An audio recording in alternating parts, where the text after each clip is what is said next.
ngecer di sini Kenapa lari-lari. ngecer? Aku itu. Di parkir depan ya tadi tuh. Lah ngomong parkir yang di ujung sana udah usah di BI duitnya. Itu parkir bebas, itu parkir gratis. Nak nunggu hasil warung ini mana lah. Astagfirullahaladzim. Ya malah disukau galak kau masih baik ikut. Kan parkir depan Pak sini lah. Dia di toko. Sudah pokoknya jangan ribut, kita bahas lagi masalah ini. Tapi kayaknya kita masih nak mengundang pemirsa di rumah Ya. mungkin yang pengen bergabung bersama kita sesuai tema kita hari ini di 0711 380 022. Nah, ini pertanyaan dari Bu Ruli tadi. Iya. Perlu tidak pihak rektorat atau pihak kampus itu juga bekerja sama dengan atau pihak Pihak sekolah bekerja sama dengan kepolisian dan juga TNI dalam hal pembinaan dan Harus, sebagainya. maksud Ibu Sama Ruli lah kalau itu, menurut Pak ya. Priantoni. Apakah ada? Sebenarnya itu juga sempat didiskusikan oleh beberapa kawan-kawan untuk agar ada peran serta dari pihak yang berwajib juga untuk memberikan penyuluhan ya, sosialisasi. Tapi kalau pembinaan secara rutin saya pikir itu tidak sulit untuk terpenuhi karena kan wilayah hukum ini banyak yang harus diurusi ya, bukan hanya saudara kampus dan sekolah. Jadi kalau sekedar sosialisasi itu juga memang ada bagiannya, bagian bimas ya, bimbingan masyarakat itu sudah ada dan sementara ini memang jalan. Tapi untuk ke kampus kemudian ke sekolah-sekolah memang agak kurang gitu kan, mungkin perlu ada optimalisasi lah mungkin dari pihak Polda ataupun dari Polrestabes gitu kan untuk mengurusi masalah ini. Saya pikir Kalau itu. menurut Pak Prianto Dewi yang paling berperan penting dalam hal-hal pembinaan ini siapa sebenarnya Pak? Sebenarnya kalau saya lihat tadi kan peran kampus kalau yang terkonteks kampus ya, peran kampus itu sangat penting itu sebenarnya. Kampus ini harus mengurusi mahasiswa ini sampai ke akar-akarnya gitu kan.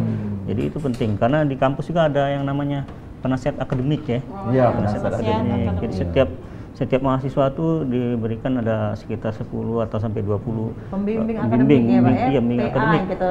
PA. Nah, itu sudah ada. Artinya tinggal optimalkan saja ini bisa diinikan. Artinya perlu dipikirkan blueprintnya seperti apa kan supaya nanti bisa diimplementasikan di lingkungan kampus. Kira-kira gitu ya? Kayak gitu ya, Presiden mahasiswa. Nah, kalau Dwiki, misal melihat junior-juniornya, cak mana sih memperlakukan dari antara senior dan junior di kampus? Ya, tadi sebetulnya yang sudah saya jelaskan di awal tadi bahwa harusnya senior ya ataupun kakak tingkat itu memperlakukan adik tingkat itu sebagai orang yang kemudian adik kita sendiri gitu, adik kita sendiri yang kemudian kita ajarin untuk hal-hal yang baik gitu. Misalnya dia belum paham terhadap ini, ya kita ajarkan gitu. Misalnya pengalaman-pengalaman kita yang kemudian kita sudah laluin, nah itu kita ajarkan ke adik-adik kita turunkan ke adik-adik kita. Bukan justru malah dianiaya, diberikan kekerasan, malah diperintah-perintah atau kan.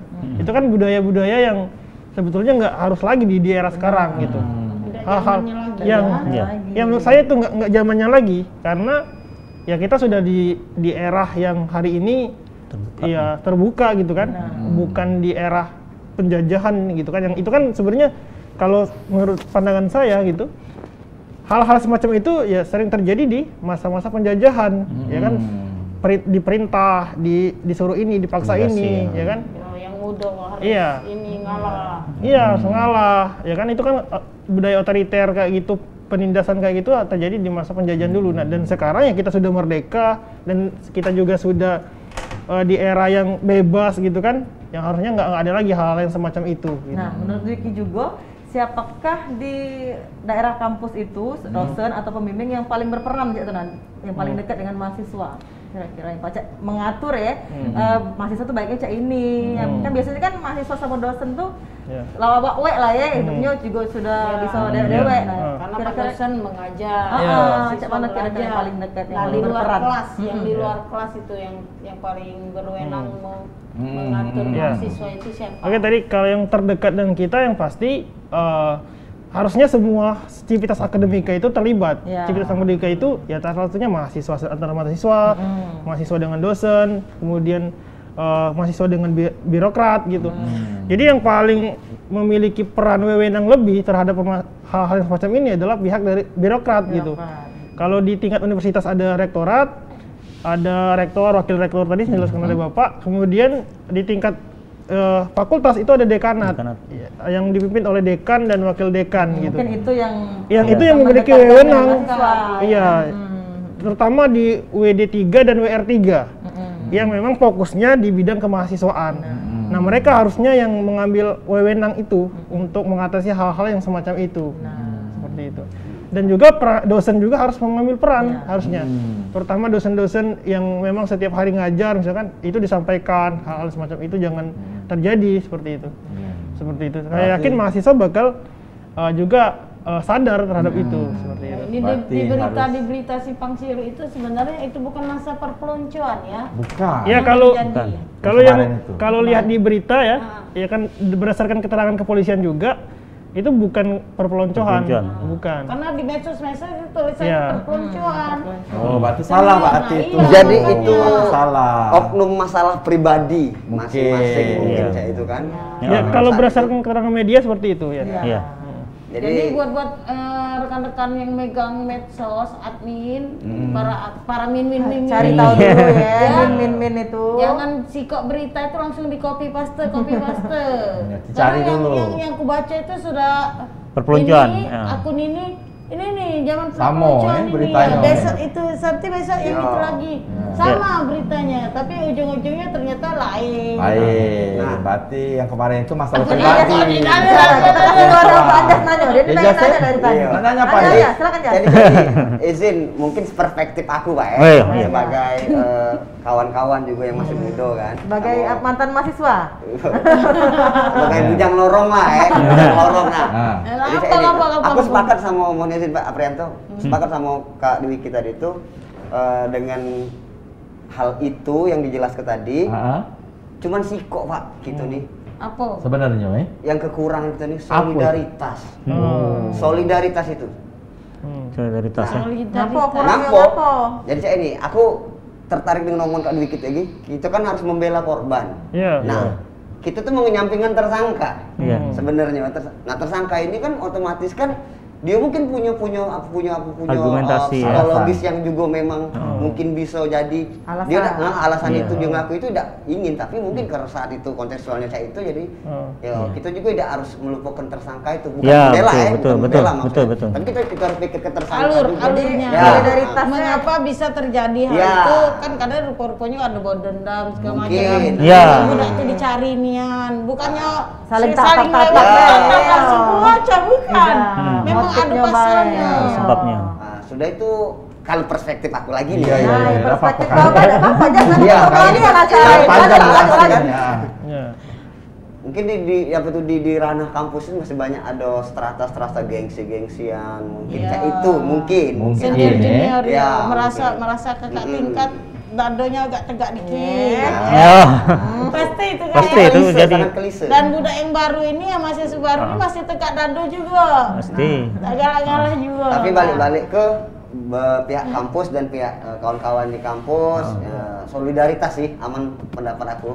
Ya, ya. Solidaritas itu yang memang Iya. perlu. Harus ditumbuhkan Iya. ya bahwa senior dan Jadi junior itu mungkin- katek beda sama sekali. Mungkin bisa dijelasin deh Pak dengan masyarakat Palembang kalau itu bukan soal junior senior. Ini pasal lain sudah itu tuh. Ya, jadi gini, tadi kan sudah saya katakan kalau secara konteksnya di Polsri itu memang masalahnya tadi kita bisa mengedepankan humanisme lah bahasanya yang lebih ini kan apa yang disampaikan oleh ini tadi kan. Jadi artinya perspektif ini kita harus melihat bagaimana tersangka, bagaimana korban dalam dua sisi. Artinya mana yang lebih kuat ya yang ininya kan. Tapi yang jelas tersangka ini sudah kena anarki ya. sudah kena itu sudah kena Tidak pasal kan dibenarkan gitu ya, kan. Sudah kriminal ya. Kriminal jadi. Nah, jadi kalau sampai di situ artinya bahwa pihak korban ini itu merasa terzolimi, dan dia membutuhkan support dari kita semua.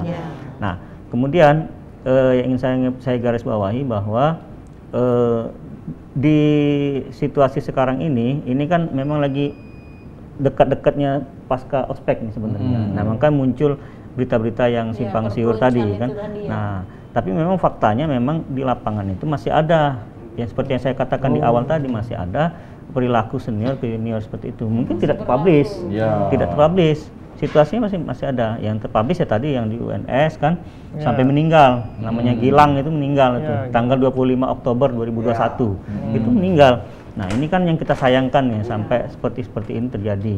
Itu konteksnya juga di organisasi, organisasi Menwa. Nah tentu hal-hal seperti ini yang kita cegah. Nah bagaimana mencegahnya? Mungkin tidak hanya sampai di sini, sampai kebijakan pusat pun harus diatur. Saya pikir ada blueprintnya dari Kementerian Pendidikan, kemudian turun ke Dirjen, Dirjen turun ke rektor-rektor, dan baru dikemas di dalam bentuk ini. Karena selama ini kan penyelesaiannya parsial. Jadi misalnya IPDN masalah, dia selesaikan menurut dia gitu kan. Internal we Pak. Internal we. Seperti itu. Kita nak iklan lagi, ini bakal kita sambung. Iklan lagi, ya Allah, iklan terus ini dah. Jangan kemana-mana pemirsa, bersama kami di Warung Waibo.